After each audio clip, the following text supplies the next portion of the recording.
Muchas gracias. Supongo que ya me han presentado, pero en todo caso mi nombre es Juan Carlos Navarro. Me desempeño como especialista principal en ciencia y tecnología en el Banco Interamericano de Desarrollo y agradezco muchísimo la invitación que me ha hecho el Ministerio de Educación de Colombia para participar en este evento sobre financiamiento de la educación superior. En el pasado me ha tocado, afortunadamente, estar vinculado a la discusión de temas de política educativa en Colombia en algunos puntos y para mí yo valoro muchísimo esta oportunidad de continuar con esa participación. Pero agradezco sobre todo la paciencia de mis compañeros del panel y de ustedes, la audiencia. Mi presencia por este medio significa primero que lamentablemente no me pude hacer presente en Bogotá para estar con ustedes directamente y en segundo lugar que el ministerio tiene una fe muy grande en mi capacidad de comunicarme a través de este medio que para mí no es muy usual o convencional, así que vamos a ver si resulta. Se me ha hecho una serie de preguntas muy particulares que voy a tratar de seguir bastante al pie de la letra para aumentar la probabilidad de que mi contribución sea efectiva y coherente con el panel.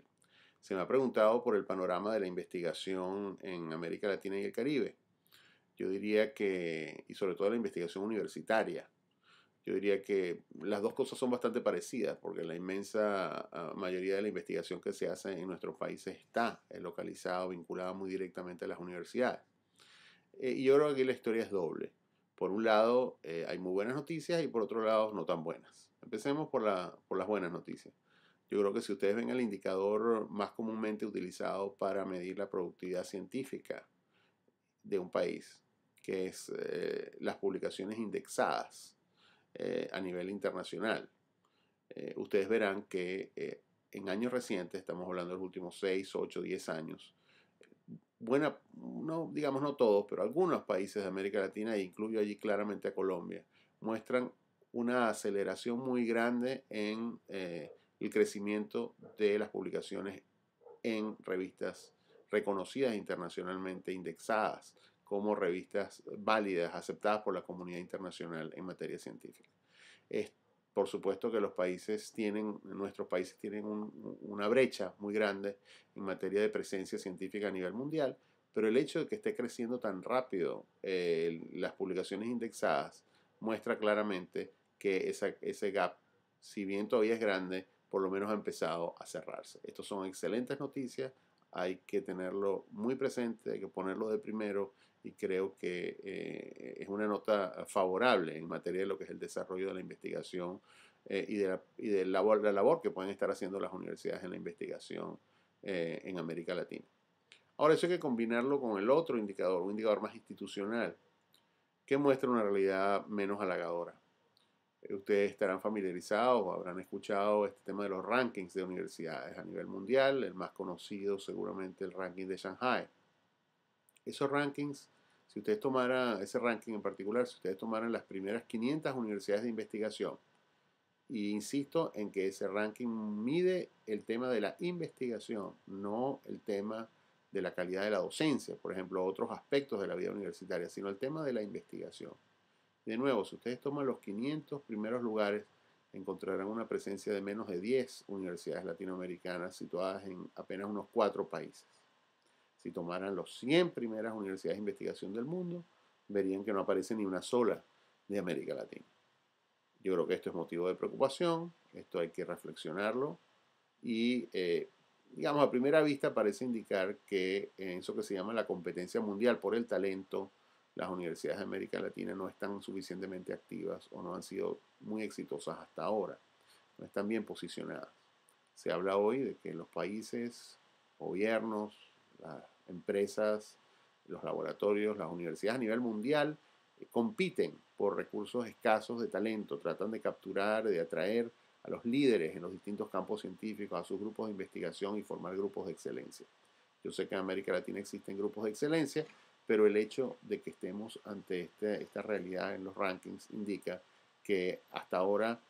los logros han sido relativamente modestos y que queda mucho por recorrer en materia de proyectar las universidades, o por lo menos algunas universidades líderes de América Latina, como efectivamente universidades de investigación reconocidas de primera magnitud a nivel mundial. Entonces es una combinación, creo yo, de la respuesta a esta pregunta, de una muy buena noticia con otra no tan buena. Y creo que esa es una buena base para empezar a conversar. Se me pregunta después sobre, más en particular, sobre el BID, sobre qué papel juega el BID y sobre todo modalidades de financiamiento.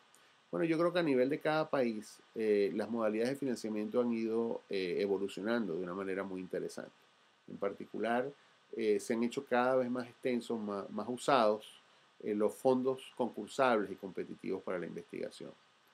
A diferencia de hace unas décadas, la mayor parte de la investigación probablemente hoy en día pasa por un mecanismo de selección que es competitivo, en el cual el investigador sabe que se tiene que ganar el apoyo a su proyecto, ganárselo con calidad, ganárselo con los socios correctos, con el planteamiento dentro del estado del arte de su disciplina. Y yo creo que eso es el estándar a nivel internacional y se ha ido extendiendo por toda América Latina, incluyendo Colombia, de una manera muy favorable, al punto que yo diría que hoy representa ya un logro y casi parte de la cultura de los círculos de investigación de América Latina, el que el financiamiento es sobre bases competitivas y concursables. No todo, pero una parte creciente de él, y yo diría que la parte principal de él. Estos fondos concursables a veces son puestos o son creados dentro de las mismas universidades, a veces son creados por instituciones externas que de alguna forma apoyan las labores de investigación en laboratorios y universidades, en el caso de Colciencias en Colombia y instituciones similares en otros países, pero en cualquier caso tienen un mecanismo relativamente similar de funcionamiento a partir de concursos y a partir de competencias por calidad de proyectos. De manera que este es un desarrollo favorable y el banco en particular ha apoyado y sigue apoyando y seguirá apoyando este tipo de mecanismos. Si ustedes toman un préstamo típico del banco, encontrarían que tiene un componente, como llamamos nosotros, una sección del préstamo, está dedicada a financiar estos tipos de fondos concursables para la investigación. Y mucho de la investigación en América Latina, no voy a decir mucho, pero una cierta parte de la investigación que se ha financiado a través de estos fondos de América Latina ha provenido del financiamiento del BID. Colombia en particular ha contado con 3 préstamos del BID en el pasado que han tenido este tipo de fondos y a mí me toca el privilegio en estos días de estar conversando con el gobierno nacional de Colombia para la posibilidad de una nueva operación de crédito del banco que iría a apoyar el desarrollo del Sistema Nacional de Innovación. De manera que esto es parte del trabajo del banco desde hace muchos años y lo va a seguir siendo. Yo diría que, digamos, tal vez saliéndome estrictamente un poco de la pregunta, pero yo creo que hay otro tema directamente relacionado y es el tema no solo de si las universidades pueden producir investigación, sino además si se pueden relacionar con el mundo productivo y con las actividades de innovación en las empresas. Yo creo que este es un